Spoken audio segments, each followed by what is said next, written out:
அதை ஒரு நொடி கூடங்கிறது நான் சொல்லும்போது எனக்கு ஒரு சின்ன ஞாபகம் வருது. ஏன்னா நொடிக்கும் வினாடிக்கும் என்ன வித்தியாசம் அப்படின்னா, வினாடி வேறு நொடி வேறு.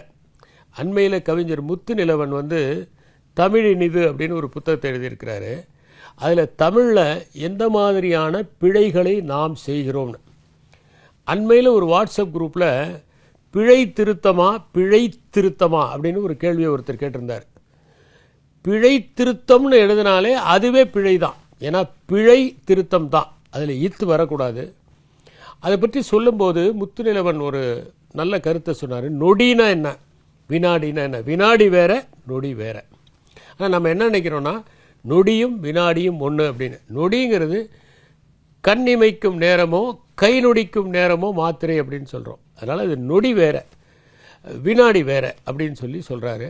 ஒரு நொடி கூட வீணடிக்காமல் அவர்கள் பயன்படுத்தினார்கள் அப்படின்னு சொல்லி எழுதுகிறார். அந்த நாலந்தா பல்கலைக்கழகம் இந்தியாவினுடைய பெருமையாக இருந்தது, பக்தியார் கில்ஜி அதற்கு தீ வைக்கின்ற வரை. ஏன்னா அவ்வளவு ஞானம் அங்கே சுவடிகளில் திரட்டப்பட்டிருந்தது. யுவான் சுவாங் வந்தபோது அவர் வந்தார். அவர் ஒரு சின்ன காரியம் செஞ்சுருக்கலாம் என்னை பொறுத்த வரைக்கும். காகிதம் கண்டுபிடிக்கப்பட்ட சீனத்திலிருந்து அவர் வந்தார். காகிதத்தை தசார்லோங் கண்டுபிடிச்சார், சீனத்தை சார்ந்தவர். இங்கே ஒரு ஓலைச்சுவடிகளை பார்க்குறாரு. அங்கேருந்து வந்தவர் நம்ம புத்த துறவிகளுக்கெல்லாம் இதில் ஏன் எழுதிக்கிட்டு இருக்கிறீங்க, காகிதம்னு ஒன்று நாங்கள் கண்டுபிடிச்சிருக்கிறோம், அதில் எழுதுங்க அப்படின்னு சொல்லியிருந்தா நம்ம எத்தனையோ அறிவை நாம் சேமித்து வச்சுருக்கலாம். 5 ஆண்டுகள் தங்குறாரு நாலந்தாவில். இங்கே இருந்த எல்லா சூத்திரங்களையும் அவர் காப்பி பண்ணிக்கிட்டு போய் அதுக்கப்புறம் அது ஜப்பானீஸ், கொரியன் இந்த மாதிரி லாங்குவேஜஸ்க்கெலாம் போகுது, சீனம் மட்டும் இல்லாமல் அப்படின்னு டால்ரிம்பில் எழுதுகிறாரு.